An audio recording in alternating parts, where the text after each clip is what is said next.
not only did he kill, Tyshawn Purvis killed Dominique Eley, but he was murdered for hire. At this point in our lives, it has been a tragedy that my 27-year-old daughter has been taken away from us. As a predicate felon, a menace to society, really at the end of the day, you should do life. No remorse, no accountability to continue ravage our community by gun violence would not be tolerated. People like you need to go to jail for life. It's a shame. Anytime 2 black bodies are disposed of, it's a tragedy to our community. So I will lighten that.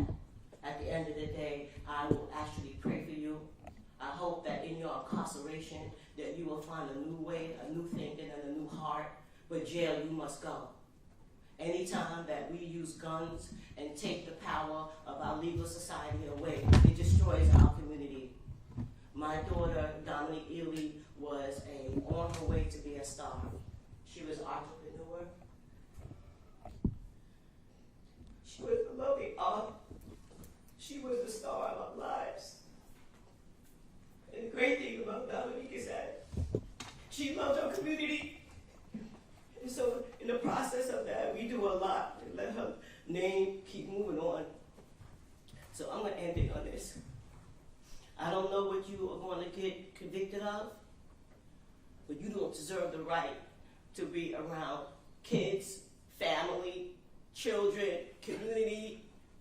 You do not deserve the right to function in our society.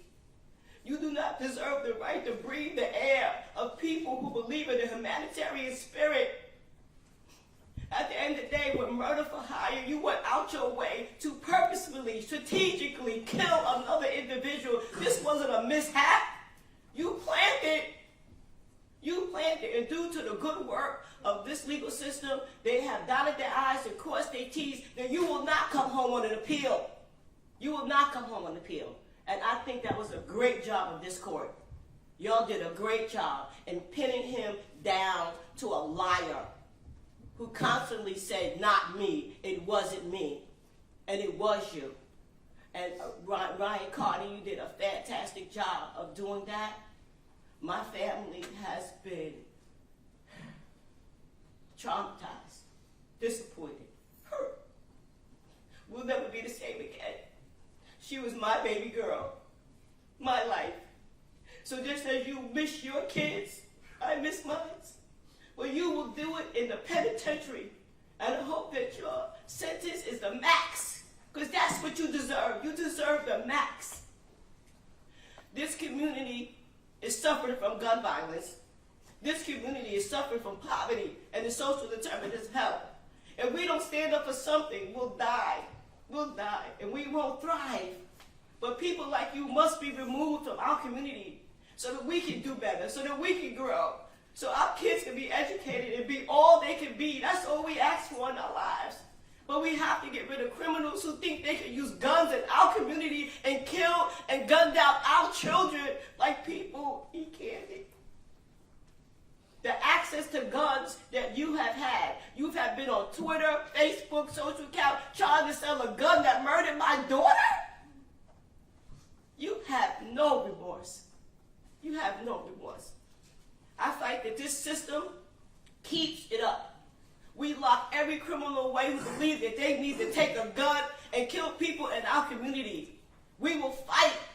We will fight that you will get your just due.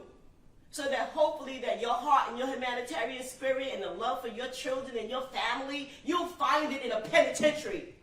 You will not see daylight again, because that is the behavior that you exhibited, and that's what you deserve. My daughter will never come back, but I still got a community that I need to fight for.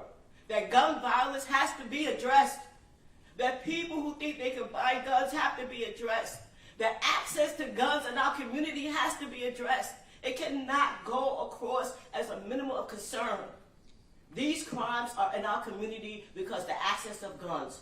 Tyshawn Purvis have had the access to guns on a regular basis. Not regular guns, I'm talking about Glocks.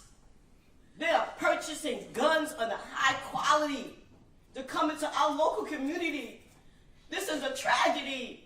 And and you sit there with no remorse and no heart because you kill us. You make our community die. So I want to thank the court for my statement. Let me have my statement. I want to thank the court for doing a fantastic job. I sat through the trial as much as I possibly can, but as a black woman who takes a good lens at this court, you did a good job. This wasn't a black case. This was a violent case. This was points of the court demonstrating that he is a criminal and that he used that gun to gun down my daughter on July 3rd. That is a known fact. And so I'd like to thank everybody who participated in this, who supported this, who did the legal work on it, Detective Brace from day one. I'd like to thank, because we are satisfied. We are satisfied. And I hope your conviction is at the max. Thank you.